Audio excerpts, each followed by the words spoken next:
Hello everyone, my name is Sweety Badhalia and welcome to SB Academy classes। तो अभी तक हमने structure of atom पे 3 video lectures पढ़ लिए हैं, जिसमें सबसे पहले हम लोगों ने पढ़ा था डिस्कवरी ऑफ इलेक्ट्रॉन, फिर हम लोगों ने पढ़ा था डिस्कवरी ऑफ प्रोटॉन, उसके बाद हम लोगों ने पढ़ा था थॉमसन और रदरफोर्ड मॉडल के बारे में। आज हम लोग पढ़ेंगे डिस्कवरी ऑफ न्यूट्रॉन के बारे में, बट उससे पहले हम लोग डिस्कस करेंगे एटॉमिक नंबर और मास नंबर। तो देखिए, जब अगर हम बात करें ईयर 1913 की, तो एक साइंटिस्ट थे मोज़ोले। इन्होंने क्या किया, एक्सरेज जो होती है ना, डिफरेंट एलिमेंट्स जो हैं एक्सरेज एमिट करते हैं, तो इन्होंने क्या किया, एक्सरेज के नेचर से, जो कि डिफरेंट एलिमेंट्स एमिट करते थे, उनके नेचर को स्टडी किया और वहां से इन्होंने क्या किया, मैग्नीट्यूड निकाला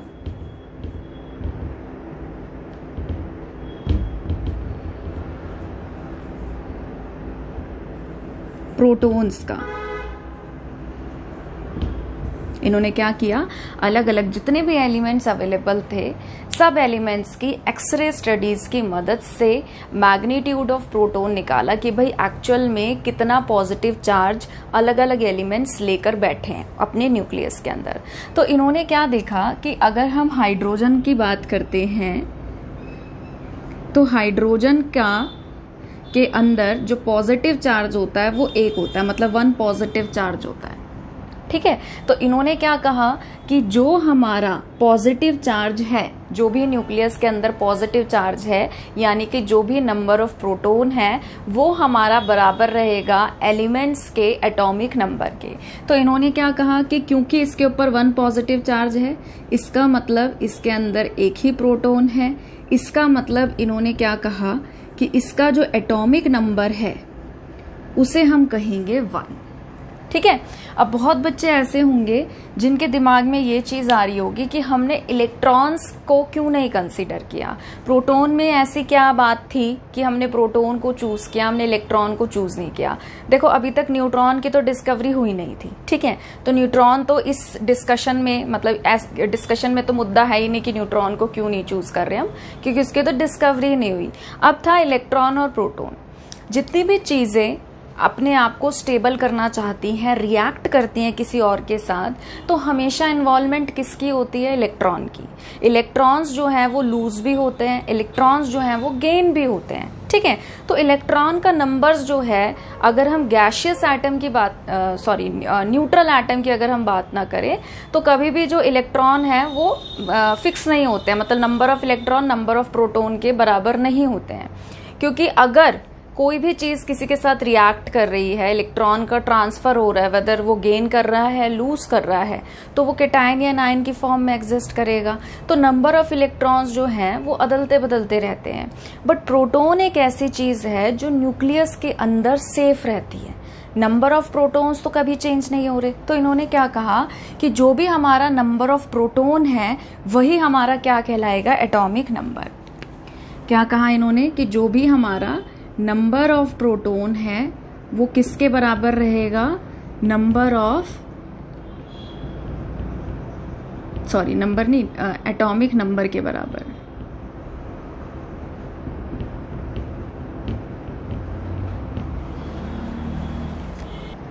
ठीक है, अब देखिए, क्योंकि हमें क्या चीज पता है कि अगर हम एटम की बात करते हैं तो एटम कंप्लीटली क्या होता है, न्यूट्रल होता है। ठीक है, तो यानी कि अगर हमारा एटम न्यूट्रल है, तो एटम न्यूट्रल कैसे हो रहा है, एटम न्यूट्रल तभी हो रहा है जितना नंबर ऑफ पॉजिटिव चार्ज है वो किसके बराबर है, नंबर ऑफ नेगेटिव चार्ज के।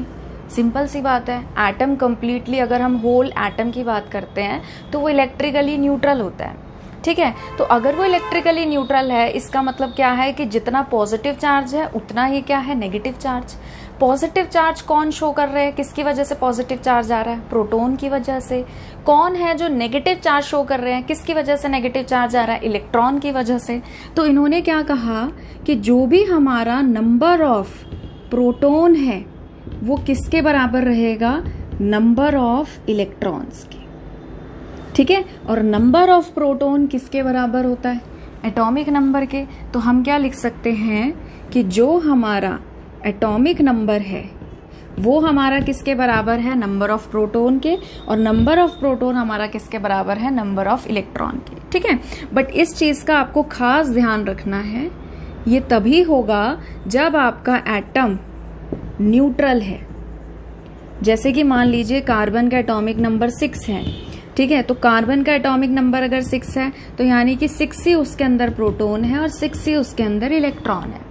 ऑक्सीजन की बात कर रही हूं, ऑक्सीजन का एटॉमिक नंबर 8 होता है, मतलब 8 ही प्रोटॉन है और 8 ही इलेक्ट्रॉन है। बट अगर मैंने यहाँ पर लिखा है O2 माइनस, तो O2 माइनस का मतलब क्या है? एटॉमिक नंबर तो अभी भी 8 ही रहेगा, एटॉमिक नंबर फिक्स नहीं होगा। तो प्रोटॉन कितने रहेंगे? 8 के 8 ही रहेंगे, क्योंकि एटॉमिक नंबर और नंबर ऑफ प्रोटॉन तो फिक्स है। इलेक्ट्रॉन्स देखिए इसने 2 गेन कर रखे हैं। जब भी माइनस का साइन होता है मतलब कि गेन कर रखे हैं, ऐड हो रखे हैं। जब भी प्लस का साइन होता है मतलब कि इलेक्ट्रॉन डोनेट कर रखे हैं, कम है उसके पास। तो 8 तो इलेक्ट्रॉन ऑलरेडी है, ठीक है। -2 का मतलब क्या है? -2 का मतलब ये है कि उसने 2 इलेक्ट्रॉन और एक्सेप्ट कर रखे हैं। तो टोटल इलेक्ट्रॉन हमारे पास कितने हो गए? 10, ठीक है। अब देखो यहाँ पे जो हम बात कर रहे हैं ये किसकी फॉर्म में एग्जिस्ट कर रहा है? आयन की। तो मैंने आपको क्या कहा था कि atomic number number of electron के बराबर तभी होता है जब आपका एटम न्यूट्रल है। अगर आपका जो भी एटम है वो 4 स्पीशीज के फॉर्म में एग्जिस्ट कर रहा है, चाहे तो केटायन या फिर एनायन, जैसे यहाँ पे एनायन की फॉर्म में एग्जिस्ट कर रहा है, तो हमारा एटॉमिक नंबर जो है वो हमारा नंबर ऑफ इलेक्ट्रॉन के बराबर नहीं होता। बट ये चीज हमेशा फिक्स होती है कि जो भी एटॉमिक नंबर होगा वो हमारा प्रोटॉन के बराबर रहेगा। इसीलिए डेफिनेशन जो थी वो क्या दी गई थी कि जो भी हमारे नंबर ऑफ प्रोटॉन है वो किसके बराबर होते हैं? एटॉमिक नंबर के, ठीक है। अब देखिए यहां से एक तो ये चीज हम लोगों ने पढ़ा, दूसरी चीज क्या पढ़ी कि भाई देखिए हम यहाँ पे थे कि भाई हाइड्रोजन है और हाइड्रोजन के जो न्यूक्लियस है उसके ऊपर 1 पॉजिटिव चार्ज होता है। तो हमने कहा कि भाई 1 पॉजिटिव चार्ज है वो तो प्रोटॉन की वजह से आ रहा है, तो इसका एटॉमिक नंबर हो गया 1, ठीक है। अब उसके बाद हमने कार्बन का देखा, कार्बन में हमने देखा 6 यूनिट पॉजिटिव चार्ज है। अगर 6 यूनिट पॉजिटिव चार्ज है इसका मतलब क्या है? उसके अंदर क्या है? 6 प्रोटॉन है। सिंपल सी बात है, 6 प्रोटॉन है और 1 proton 1 unit positive charge show करता है। तो 6 प्रोटॉन है, इसका मतलब क्या है कि 6 यूनिट पॉजिटिव चार्ज एग्जिस्ट कर रहा है, ठीक है। अब देखो मैं यहाँ पे डिस्कस करूंगी डिस्कवरी ऑफ न्यूट्रॉन के बारे में। अभी तक ये चीज तो था नहीं कि भाई न्यूक्लियस के अंदर कोई और चीज भी एग्जिस्ट कर रही है, मतलब अभी तक डिस्कवरी नहीं कर पाए थे हम उसकी। तो अगर हम सिर्फ ये कंसीडर कर रहे हैं, अभी तक अगर हम ये कंसीडर कर रहे हैं कि न्यूक्लियस के अंदर सिर्फ प्रोटॉन एग्जिस्ट करता है, अगर ऐसा है कि न्यूक्लियस के अंदर सिर्फ प्रोटॉन ही है, तो इसका सीधा सीधा मतलब क्या है कि जो हाइड्रोजन का मास है और जो कार्बन का मास है वो कितना होना चाहिए? 6 टाइम्स डिफरेंस में होना चाहिए। कि जो कार्बन है वो 6 टाइम्स जो है वो भारी होना चाहिए हाइड्रोजन के मास से। बट ऐसा जब मेजर किया गया, स्टडी किया गया, ऑब्जर्व किया गया तो नहीं आया। कार्बन का जो मास आया वो कितना आया? 12 टाइम्स ये हैवियर पाया गया हाइड्रोजन से। तो इस बात ने किस तरफ इशारा किया? इस बात से ये चीज पता चली कि हम कभी भी ऐसे नहीं कह सकते कि न्यूक्लियस के अंदर सिर्फ प्रोटॉन है, क्योंकि अगर न्यूक्लियस के अंदर सिर्फ प्रोटॉन होते तो हाइड्रोजन के अंदर 1 प्रोटॉन है, कार्बन के अंदर 6 प्रोटॉन है, तो कार्बन का मास तो हाइड्रोजन के मास से 6 टाइम्स ज्यादा हैवी होना चाहिए था। बट ऐसा तो हो नहीं रहा, ज्यादा आ रहा है, 6 टाइम्स से 12 टाइम्स आ रहा है। तो इसका मतलब क्या है? ये बात किस तरफ इशारा करती है कि न्यूक्लियस के अंदर भी कोई ना कोई चीज एग्जिस्ट करती है, ठीक है। फिर देखा गया बाकी स्टडीज से कि भाई जो एटम है उसके अंदर कुछ न्यूट्रल स्पीशीज एग्जिस्ट करती हैं। उस न्यूट्रल स्पीशीज को नाम दिया गया, क्या नाम दिया गया? न्यूट्रॉन्स। क्या नाम दिया गया? न्यूट्रॉन्स। कि भाई एटम के न्यूक्लियस के अंदर कुछ न्यूट्रल स्पीशीज भी एग्जिस्ट करती हैं और उन न्यूट्रल स्पीशीज को हम क्या कहते हैं? न्यूट्रॉन्स कहते हैं। और जो हमारा मास होता है एटम का, जिसको हम मास नंबर कहते हैं, जो मास नंबर होता है वो किसके बराबर होता है? जो टोटल मास आ रहा है वो मास आता है नंबर ऑफ प्रोटॉन प्लस में नंबर ऑफ न्यूट्रॉन्स। मतलब ये दोनों चीजें मिलकर क्या बना रही हैं? Mass number. अगर हम एटॉमिक नंबर की बात करते हैं, एटॉमिक नंबर को हम Z सिंबल से डिनोट करते हैं और मास नंबर को हम कैपिटल A से डिनोट करते हैं। अब देखिए, अगर हम बात करें डिस्कवरी ऑफ न्यूट्रॉन्स की, तो न्यूट्रॉन्स की जो डिस्कवरी है वो की थी साइंटिस्ट चैडविक ने। चैडविक नाम के एक साइंटिस्ट थे जिन्होंने न्यूट्रॉन की डिस्कवरी की थी 1932 में। ईयर पे अगर आप ध्यान दो तो आप फोकस करोगे कि न्यूट्रॉन की डिस्कवरी कितने सालों बाद हुई। अगर आपको याद हो, रदरफोर्ड ने जो चार्ज बाय मास का रेशो दिया था ना, जो इलेक्ट्रॉन, जब डिस्कवरी ऑफ इलेक्ट्रॉन वो कर रहे थे और जब उन्होंने चार्ज बाय मास का रेशो दिया था तो वो 1897 के आसपास दिया था। ठीक है। और चैडविक ने न्यूट्रॉन की डिस्कवरी कब की? 1932 में। तो आप देख सकते हैं कि कितने ईयर्स का गैप था, अप्रॉक्सीमेटली 35 ईयर्स। ठीक है। तो अब देखिए, 35 साल बहुत होते हैं किसी चीज की डिस्कवरी के लिए। तो अब आप समझ सकते हैं कि अगर इतने साल का डिफरेंस है और साइंटिस्ट जो थे वो धुआंधार एक्सपेरिमेंट करने में अगर लगे हुए थे, तो सोच के देखिए कि इतने सालों के गैप में कितने नंबर ऑफ एक्सपेरिमेंट्स हुए होंगे और तब जाके न्यूट्रॉन की डिस्कवरी हुई थी। ठीक है। तो चैडविक ने डिस्कवरी कैसे की थी? बहुत सारे इन्होंने नंबर ऑफ एक्सपेरिमेंट्स किए। ठीक है। अलग अलग चीज़ों के साथ इन्होंने एक्सपेरिमेंट करके देखे। तो इन्होंने क्या किया, एक थिन शीट ली बेरिलियम की। बेरिलियम का एटॉमिक नंबर कितना होता है? 4। और बेरिलियम का मास कितना होता है? 9।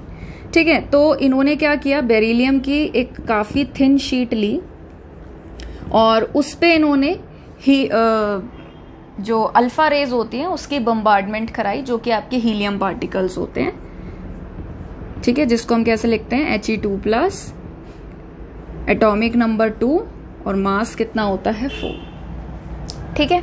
तो जब इन्होंने बम्बार्डमेंट कराई तो इन्होंने क्या देखा कि वहां से बहुत ही हाईली पेनिट्रेटिंग रेज जो थी वो निकल रही थी। ठीक है। और वो जो हाईली पेनिट्रेटिंग रेज निकल रही थी, वो रेज किसी स्ट्रीम ऑफ पार्टिकल से मिलके बनी थी। बहुत ही ज्यादा पार्टिकल्स उसके अंदर थे, स्ट्रीम ऑफ पार्टिकल्स थे। और वो जो पार्टिकल्स को जब स्टडी किया गया तो वो पार्टिकल्स जो थे न्यूट्रल पाए गए। कैसे पाए गए? नेचर में न्यूट्रल पाए गए। ठीक है।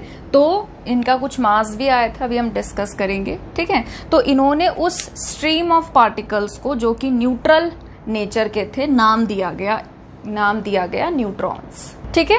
अब आप लोग न्यूट्रॉन की डेफिनेशन लिख लीजिए। Neutron is a subatomic particle having mass 1.675 into 10⁻27 kg equal to that of hydrogen atom and carrying no electrical charge. ठीक है। तो न्यूट्रॉन इन्होंने एक ऐसा सब एटॉमिक पार्टिकल कहा जिसका मास इतना होता है और जो कि हमारा बराबर होता है हाइड्रोजन एटम के, और कोई भी इलेक्ट्रिकल चार्ज ये कैरी नहीं करता। ठीक है। तो यहां तक अब हमारे जो एटम थे उनमें 3 सब एटॉमिक पार्टिकल्स की डिस्कवरी हो गई। सबसे पहले इलेक्ट्रॉन की हुई, फिर उसके बाद प्रोटॉन की हुई और सबसे लास्ट में किसकी डिस्कवरी हुई? न्यूट्रॉन की। ठीक है। अगर हम प्रोटॉन और neutron, number of proton and neutron की कलेक्टिवली बात करते हैं, तो प्रोटॉन और न्यूट्रॉन के कलेक्टिवली जब भी बात की जाती है तो टर्म यूज की जाती है जिसको हम बोलते हैं न्यूक्लियॉन्स। अगर कहीं पे वर्ड आ रहा है न्यूक्लियॉन्स, तो समझ जाइए कि कलेक्टिवली बात की जा रही है प्रोटॉन और न्यूट्रॉन की। ठीक है। जब भी हम किसी एटम का सिंबल लिखते हैं, उस सिंबल के ऊपर हम लोग लिखते हैं उसका मास नंबर और नीचे हम लोग लिखते हैं उसका atomic number. A stands for mass number and Z stand for atomic number। जैसे कि फॉर एग्जाम्पल कार्बन है, एक एलिमेंट है, ठीक है, उसका मास जो है वो कितना होता है 12, तो ऊपर लिखा जाता है 12, और एटॉमिक नंबर कितना होता है 6, तो नीचे लिखा जाता है 6।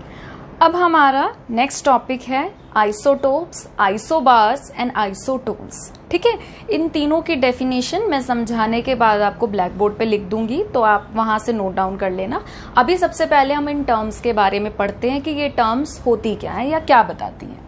तो सबसे पहले देखिए, अगर हम बात करें आइसोटोप्स की, आप छोटी क्लासेस में पढ़ के भी आते हैं। आइसोटोप्स में क्या होता है कि हमारे पास सेम एलिमेंट होता है, एलिमेंट हमारे पास एक ही है, और उस एलिमेंट के अंदर जो अलग अलग रूपों में पाए जाने वाले एटम्स होते हैं उसके बारे में हम डिस्कशन करते हैं। जैसे कि अगर मैं आपसे बात करूं कि मेरे पास एक एलिमेंट है कार्बन, सपोज क्या है, कार्बन है। अब कार्बन, मैंने एक एलिमेंट की बात करी, ठीक है, और उस कार्बन एलिमेंट में एटम्स की भी वैरायटी होती है। क्या क्या? कार्बन का जो मास है वो 12 भी पाया जाता है, कार्बन का जो मास है वो 13 भी पाया जाता है, और कार्बन का जो मास है वो 14 भी पाया जाता है। अब देखो, क्योंकि हम बात तो एक ही एलिमेंट की कर रहे हैं, सेम एलिमेंट की बात कर रहे हैं कार्बन की, तो इनका जो एटॉमिक नंबर है वो क्या रहता है, फिक्स रहता है। बट अगर हम मास की बात करें तो मास जो है वो डिफरेंट होता है। तो आइसोटोप्स हम किसको कहते हैं? आइसोटोप्स हम उन एटम्स को कहते हैं, ध्यान से सुनना, आइसोटोप्स हम उन एटम्स को कहते हैं जो सेम एलिमेंट के होते हैं, जिनका एटॉमिक नंबर सेम होता है और जिनका मास जो है वो अलग अलग होता है। जैसे कि अगर आप बात करो हाइड्रोजन एलिमेंट की, ठीक है, हाइड्रोजन आपको पता है 3 फॉर्म में एग्जिस्ट करता है। इसका मास 1 भी होता है, इसका मास 2 भी होता है, और इसका मास 3 भी होता है। जब हाइड्रोजन का मास 2 होता है हम उसे बोलते हैं ड्यूटेरियम, जब हाइड्रोजन का मास 3 होता है हम उसे बोलते हैं ट्राइटियम। अब एटॉमिक नंबर तो सेम है, पर जो मास नंबर है वो क्या है, डिफरेंट है। इसको हम बोलते हैं प्रोटॉन, ठीक है, हाइड्रोजन एटम भी बोलते हैं, इसको बोलते हैं ड्यूटेरियम और इसको बोलते हैं हम ट्राइटियम। अब देखिए, जब हम बात करते हैं नेक्स्ट आइसोबार्स की, जैसे आइसोटोप्स में हम सेम एलिमेंट की बात करते हैं, यहां पे हम डिफरेंट एलिमेंट्स की बात करते हैं, अलग अलग एलिमेंट्स की। यहाँ पे हम उन एलिमेंट्स की बात करते हैं। अब देखो, ऑब्वियस सी बात है, डिफरेंट एलिमेंट्स है, अलग अलग एलिमेंट्स है, इसका मतलब क्या है, इसका मतलब ये है कि उनका एटॉमिक नंबर जो है वो तो अलग अलग रहेगा। यहाँ पे जो मास है वो सेम होता है।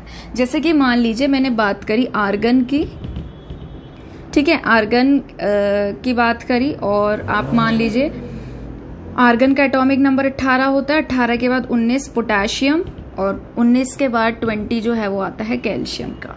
ठीक है, डिफरेंट एलिमेंट्स है तो एटॉमिक नंबर जो है वो क्या रहेंगे, डिफरेंट रहेंगे। और आइसोबार्स की बात कर रहे हैं तो इनका जो मास है वो मास हमें क्या मिलता है, सेम। ठीक है, एक चीज का ध्यान रखना, आर्गन की बात कर रहे हैं, आर्गन जो है उसका भी मास अलग अलग होता है। जैसे आइसोटोप्स है ना, तो इनके आर्गन के भी आइसोटोप्स होते हैं, पोटेशियम के भी आइसोटोप्स होते हैं, कैल्शियम के भी आइसोटोप्स होते हैं। तो ऐसा मत समझ लेना कि हमेशा 40 ही रहता है, कैल्शियम का मास हमेशा 40 रहेगा, 40 के अलावा कभी 39 नहीं हो सकता, ऐसा नहीं है। ठीक है, तो हम आइसोबार्स किनको कहते हैं, ऐसे डिफरेंट एलिमेंट्स जिनका, डिफरेंट एलिमेंट से तो कॉमन सेंस है, एलिमेंट ही अलग है तो एटॉमिक नंबर तो होगा ही अलग। ठीक है, तो ऐसे डिफरेंट एलिमेंट्स के एटम्स जहां पे हमारा एटॉमिक नंबर अलग अलग होता है और मास नंबर जो है वो हमारा क्या होता है, सेम होता है। ठीक है, थर्ड हमारे पास आता है आइसोटोन्स। थर्ड हमारे पास क्या आता है, आइसोटोन्स।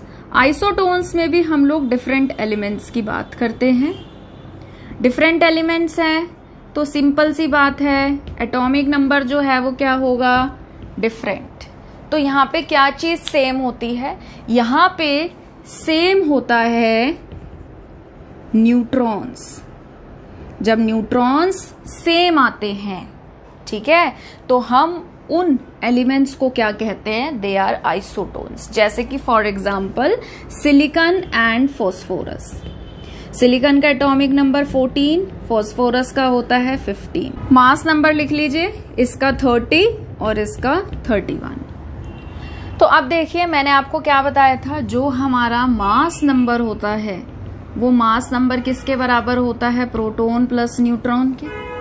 ठीक है, अगर मैं सिलिकॉन का निकालना चाहूं न्यूट्रॉन, तो मैं क्या करूंगी, मास नंबर कितना है 30, प्रोटॉन जो भी इसका एटॉमिक नंबर होता है वही प्रोटॉन होते हैं, तो प्रोटॉन कितने आ गए 14, न्यूट्रॉन कैसे निकलेंगे, 14 को यहां ले जाइए, 30 माइनस 14 करिए, कितना आएगा 16। ठीक है, फास्फोरस के निकालिए, फास्फोरस के में क्या करोगे, 31 is equal to 15 plus neutron, 31 minus 15, 11 में से 5 गए 6, 2 में से 1 गया 1। तो ऐसे एलिमेंट्स, अलग अलग एलिमेंट्स जिसमें नंबर ऑफ न्यूट्रॉन्स जो हैं वो क्या होते हैं, सेम होते हैं, उनको हम क्या कहते हैं, आइसोटोन्स। अब देखिए आइसोटोप्स की हम बात कर रहे हैं। आइसोटोप्स हमारे वो एटम्स हैं जो सेम एलिमेंट से बिलोंग करते हैं। तो अगर सेम एलिमेंट से बिलोंग कर रहे हैं तो सिंपल सी बात है, इनकी जो केमिकल प्रॉपर्टीज है वो क्या होती है, इनकी जो केमिकल प्रॉपर्टीज होती है वो ऑलमोस्ट सेम होती है। ध्यान देना, मैंने यहाँ पे वर्ड यूज किया है ऑलमोस्ट। ठीक है, कहीं आप कमेंट करो कि मैडम नहीं डिफरेंट होती है, ऑब्वियस सी बात है। यहाँ पे जब आप H की बात करते हो, H2O नॉर्मल वाटर और D2O हैवी वाटर होता है, तो देखो थोड़ी बहुत प्रॉपर्टीज तो जो है वो डिफरेंट होती हैं, बट मैंने यहाँ पे वर्ड लगाया है ऑलमोस्ट, क्योंकि ये सेम एलिमेंट्स की हैं तो ज्यादातर इनकी जो केमिकल प्रॉपर्टीज हैं वो सेम होती हैं। आइसोबार्स की बात करें तो आइसोबार्स तो देखिए है ही डिफरेंट एलिमेंट्स के एटम, तो ऑब्वियस सी बात है अगर एटम ही अलग है, उनका स्वभाव ही अलग होगा, तो केमिकल प्रॉपर्टीज आएंगी क्या, सेम नहीं आएंगी। तो केमिकल प्रॉपर्टीज जो हैं इनकी क्या होती हैं, डिफरेंट होती हैं। यहाँ पे भी वही सेम चीज है, अलग अलग हमारे एलिमेंट्स है तो केमिकल प्रॉपर्टीज जो है वो भी क्या रहेंगे, डिफरेंट रहेंगी। ठीक है, इसके बाद ना हमारे पास एक टर्म आती है आइसो इलेक्ट्रॉनिक स्पीशीज। ठीक है, वो भी मैं आपको बता देती हूँ, फिर मैं ना आपको इन चारों की डेफिनेशन लिख दूंगी, आप लोग नोट डाउन कर लेना, क्योंकि कई बच्चे बोलते रहते हैं नोट्स मैम नोट्स। तो अब देखिए मैं यहाँ पे लिख दूंगी तो आप अपनी नोटबुक में नोट कर लेना। ठीक है, एक हमारे पास ना क्या होते हैं, आइसो इलेक्ट्रॉनिक स्पीशीज। आइसो का मतलब जो है वो होता है सेम, और इलेक्ट्रॉनिक्स से वर्ड निकलता है इलेक्ट्रॉन्स। तो हम ऐसे स्पीशीज के बारे में बात करते हैं जिनमें क्या हो, same electrons, number of electrons क्या हो, सेम हो। जैसे कि फॉर एग्जांपल मैं आपसे कहूं कि एक तो है आपके पास O2 माइनस और एक आपके पास है नियॉन। ठीक है, ऑक्सीजन का एटॉमिक नंबर कितना होता है, 8, तो प्रोटॉन भी कितने हैं, 8, इलेक्ट्रॉन भी कितने हैं, 8। बट मैंने यहाँ पे लिखा है O2 माइनस। O2 माइनस का मतलब क्या है कि उसने 2 इलेक्ट्रॉन क्या कर रखे हैं, गेन कर रखे हैं, मतलब 2 इलेक्ट्रॉन और ऐड हो जाएंगे, कितना आ गए, 10। ठीक है, नियॉन जो है, नियॉन का एटॉमिक नंबर कितना होता है, 10 होता है ना, आप काउंट करके देख लेना, हाइड्रोजन हीलियम ऐसे करके, तो कितना होता है, 10। तो 10 एटॉमिक नंबर का मतलब क्या है कि इसके प्रोटॉन भी 10 है और इलेक्ट्रॉन भी कितने हैं, 10 है। तो ऐसे स्पीशीज जिनके इलेक्ट्रॉन्स सेम आ जाते हैं उन्हें हम क्या कहते हैं, आइसो इलेक्ट्रॉनिक स्पीशीज। ठीक है, तो मैं अब इनकी डेफिनेशन लिख देती हूँ, आप लोग नोट डाउन कर लीजिए। ठीक है, आप वीडियो को पॉज करके या फिर इसका स्क्रीनशॉट लेके बाद में नोट डाउन कर सकते हैं। तो अब देखिए आइसोटोप्स हमारे क्या है, atoms of the same element, same element के एटम जिनका एटॉमिक नंबर सेम होता है और मास नंबर जो है वो क्या होता है, अलग अलग। जैसे कार्बन, कार्बन के जो एटम्स मैंने लिखे हैं, डिफरेंट डिफरेंट एटम्स, ये सेम एलिमेंट कार्बन से ही बिलोंग करते हैं। एटॉमिक नंबर सेम है, मास नंबर क्या है, डिफरेंट। आइसोबार्स की जब हम बात करते हैं, ये एटम्स होते हैं अलग अलग एलिमेंट्स के जिनका मास नंबर सेम होता है बट एटॉमिक नंबर अलग अलग होता है। जैसे आर्गन, पोटेशियम, कैल्शियम, तीनों क्या है, डिफरेंट डिफरेंट एलिमेंट्स के एटम है, मास नंबर सेम है, ठीक है, और जो इनका एटॉमिक नंबर है वो क्या है, डिफरेंट है। आइसोटोन्स हमारे वो एटम्स होते हैं जिनमें सेम नंबर ऑफ न्यूट्रॉन्स होते हैं बट मास जो है वो डिफरेंट होता है। ऑब्वियस सी बात है, ठीक है, कि अलग अलग एलिमेंट्स के हैं तो ज़्यादातर अलग अलग एलिमेंट्स के मास अलग ही होते हैं हमारे। फिर उसके बाद आते हैं हमारे पास आइसो इलेक्ट्रॉनिक एटम्स और आयंस। ऐसी स्पीशीज जिसके अंदर सेम नंबर ऑफ इलेक्ट्रॉन्स होते हैं उसे हम आइसो इलेक्ट्रॉनिक स्पीशीज कहते हैं। जैसे देखो O2- 10 है, F-, फ्लोरीन का एटॉमिक नंबर 9 होता है तो 9 इलेक्ट्रॉन प्लस में एक इलेक्ट्रॉन आप ऐड करोगे तो 10। सोडियम का 11 होता है, प्लस का साइन है मतलब इलेक्ट्रॉन लूज कर रखा है, तो 11 में से एक लूज कर दिया तो वापस कितना आ गया, 10। मैग्नीशियम का 12 होता है, 2 इलेक्ट्रॉन लूज कर रखे हैं तो कितना आ गया, 10। तो ऐसे स्पीशीज जिनका हमारे पास नंबर ऑफ इलेक्ट्रॉन सेम होते हैं उनको हम क्या कहते हैं, आइसो इलेक्ट्रॉनिक स्पीशीज। अब मैंने ब्लैक बोर्ड पे कुछ क्वेश्चंस लिखे हैं, ये क्वेश्चंस आप लोगों के लिए होमवर्क है, तो आप वीडियो को पॉज करके इन क्वेश्चंस को सॉल्व कर सकते हैं, ठीक है। पहले क्वेश्चन में है, how many proton, electron and neutron are there in the following nuclei. तो आपको पहले क्वेश्चन में 3 पार्ट दिए हैं मैंने, तो आपको प्रोटॉन, इलेक्ट्रॉन एंड न्यूट्रॉन निकालने हैं। जैसे कि फर्स्ट एग्जाम्पल में डिस्कस कर देती हूँ अगर किसी बच्चे को दिक्कत आए तो, ठीक है। देखिए, ऐसे मत सोचना कि ऑक्सीजन का मास 16 होता है, मैम ने 17 गलती से लिख दिया क्या, ये ऑक्सीजन का मैंने आइसोटोप लिखा है, ठीक है। तो आइसोटोप वही होते हैं जिनका एटॉमिक नंबर सेम होता है, मास अलग होता है, मास नंबर। तो मैंने ऑक्सीजन का आइसोटोप लिखा है, मास गलत नहीं लिखा है, ठीक है। 17 उसके आइसोटोप का मास होता है। तो ऊपर क्या है, मास नंबर, नीचे क्या है, एटॉमिक नंबर। सबसे पहले आपको प्रोटॉन, इलेक्ट्रॉन निकालने हैं। मैंने आपको बताया था कि जो एटॉमिक नंबर होता है वही नंबर आपका क्या होता है, प्रोटॉन और इलेक्ट्रॉन होता है। तो एटॉमिक नंबर कितना है, 8। तो एटॉमिक नंबर 8 है तो प्रोटॉन कितने आ गए, 8, इलेक्ट्रॉन कितने आ गए, 8। इतनी बात क्लियर है। फिर उसके बाद आपसे पूछा है कि न्यूट्रॉन भी बताओ। न्यूट्रॉन आप कैसे निकाल सकते हो, आपके पास फॉर्मूला होता है मास नंबर। मास नंबर किसका सम होता है, प्रोटॉन और न्यूट्रॉन का। मास नंबर ऊपर वाला नंबर होता है जो कि है 17। प्रोटॉन कितने आ गए, प्रोटॉन आ गए 8। तो न्यूट्रॉन आप कैसे निकाल सकते हैं, इसको यहाँ ले जाइए और माइनस कर दीजिए। तो 17 में से 8 गया, कितना आएगा, 9। तो आपके 9 न्यूट्रॉन्स आ गए, ठीक है। तो ऐसे आप सेकेंड और थर्ड कर लोगे। फिर है the number of electron, proton and neutron in a species are equal to 18, 16 and 16। मतलब कि आपको इलेक्ट्रॉन दे रखे हैं 18, प्रोटॉन दे रखे हैं 16 और न्यूट्रॉन दे रखे हैं 16। देखो, प्रोटॉन और इलेक्ट्रॉन सेम होते हैं जब न्यूट्रल एटम होता है। यहाँ पे आपके इलेक्ट्रॉन और प्रोटॉन सेम नहीं आ रहे, इसका मतलब क्या है कि ये चार्ज्ड स्पीशीज है। आपका जो भी सिंबल आएगा ना उस पे प्लस या माइनस आएगा, तो आपको ध्यान रखना है कि जब इलेक्ट्रॉन गेन किए जाते हैं तो माइनस साइन आता है, जितना भी गेन कर रहा है वो नंबर लिख देना, और जब इलेक्ट्रॉन लूज किए जाते हैं, कम हो जाते हैं, तो प्लस साइन आता है, ठीक है। तो आप देख लेना और आपको जो है इसका सिंबल बताना है। आई थिंक शायद आप कर लोगे। अगर आपको बहुत आसान सा सवाल है आप खुद करो, अगर नहीं होगा तो मुझे कमेंट सेक्शन में बता देना। मैं नेक्स्ट वीडियो की बिगिनिंग में ही इन क्वेश्चंस को डिस्कस कर दूंगी जिसमें आपको प्रॉब्लम होगी। फिर उसके बाद है कंप्लीट द फॉलोइंग टेबल। आपको पार्टिकल दे रखा है oxygen, aluminium, chloride ion, magnesium ion, कुछ के मास नंबर दे रखे हैं, कुछ का एटॉमिक नंबर दे रखा है, किसी का प्रोटॉन, न्यूट्रॉन, इलेक्ट्रॉन दे रखा है।